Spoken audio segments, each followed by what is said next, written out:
क्या आप जानते हैं कि हर 12 सालों में आयोजित होने वाले कुंभ मेले की जड़ें हजारों साल पुरानी कथाओं में है।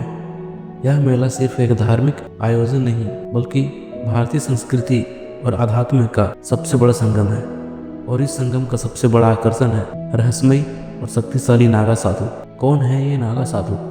इनका जीवन इतना कठिन और रहस्यमय क्यों है? और कुंभ मेले का इतिहास आखिर क्या है? तो चलिए कहानी की शुरुआत करते हैं। कहानी में हमारे साथ अंत तक बने रहे। अगर कहानी आप लोग को अच्छी लगे तो हमारी वीडियो को एक लाइक और चैनल को सब्सक्राइब जरूर कर दीजिएगा। तो चलिए कहानी की शुरुआत करते हैं। कुंभ का मेला भारत की सबसे बड़ी और पवित्र धार्मिक परंपराओं में से एक है। यह विश्व का सबसे बड़ा सामूहिक धार्मिक उत्सव माना जाता है, जिसमें करोड़ों श्रद्धालु एकत्रित होकर पवित्र नदियों में स्नान करते हैं। इसका आयोजन 4 स्थानों पर होता है: हरिद्वार, प्रयागराज, उज्जैन और नासिक। कुंभ मेला हर 12 सालों में एक बार लगता है। इसकी शुरुआत अमृत मंथन की पौराणिक कथा से जुड़ी हुई है। कुंभ मेले की जड़ें समुद्र मंथन की पौराणिक कथा में है। देवताओं और असुरों ने समुद्र मंथन किया ताकि अमृत प्राप्त किया जा सके। जब अमृत निकला तो देवताओं और असुरों के बीच इसे पाने के लिए युद्ध हुआ। इस दौरान भगवान विष्णु ने कलश को लेकर भागते हुए 4 स्थानों पर अमृत गिराए: हरिद्वार, प्रयागराज, उज्जैन और नासिक। इन चारों स्थानों को अत्यंत पवित्र माना जाता है और यही कुंभ मेले का आयोजन किया जाता है। इस मेले में नागा साधुओं की एक अलग ही कहानी है। नागा साधु कुंभ मेले के मुख्य आकर्षणों में से एक हैं। ये साधु शिव के परम भक्त माने जाते हैं और इन्हें हिमालय की तपस्वी परंपरा का प्रतीक माना जाता है। इनकी जीवन शैली, परंपराएं और रहस्यमय शक्ति सदियों से लोगों को आकर्षित करती आई है। आखिर नागा साधु कौन हैं? नागा साधु वे योगी हैं जो सांसारिक जीवन को त्याग कर भगवान शिव की उपासना में लीन हो जाते हैं। ये अपने शरीर पर भस्म यानी कि अंगार की राखें लगाते हैं, जो पवित्रता, मृत्यु पर विजय का प्रतीक है। ये निर्वस्त्र रहते हैं, जो संसार के मोह और झूठे आवरण को त्यागने का प्रतीक है।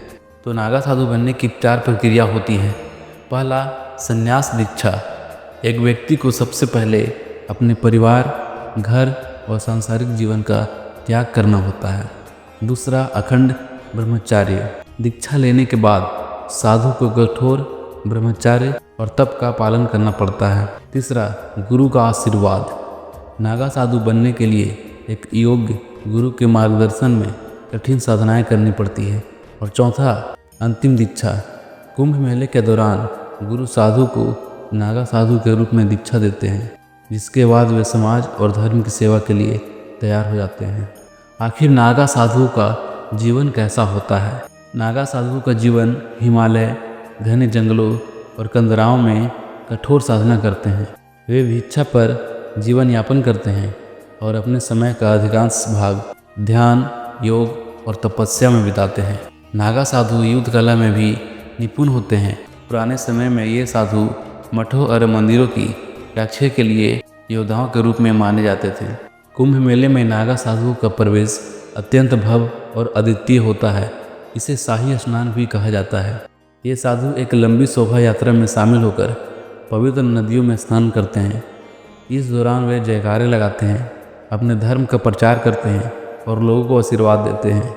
नागा साधुओं का स्नान धार्मिक रूप से अत्यंत शुभ माना जाता है।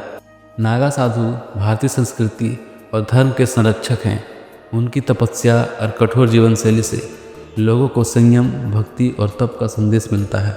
कुंभ मेला केवल एक धार्मिक आयोजन नहीं है, बल्कि यह भारतीय संस्कृति, अध्यात्म और मानवता का सबसे बड़ा संगम है। लाखों श्रद्धालु, संत, साधु और पर्यटक यहाँ आकर आत्मशुद्धि और ईश्वर की कृपा प्राप्त करते हैं। कुंभ मेला और नागा साधु दोनों ही भारतीय आध्यात्मिकता और पौराणिक परंपराओं के अद्भुत प्रतीक हैं। इनकी कहानी हमें त्याग, तपस्या और धर्म के प्रति समर्पण का संदेश देती है। कुंभ मेले में शामिल होकर न केवल आध्यात्मिक अनुभव प्राप्त होता है, बल्कि यह हमारे जीवन को एक नई शिक्षा, प्रेरणा देते हैं।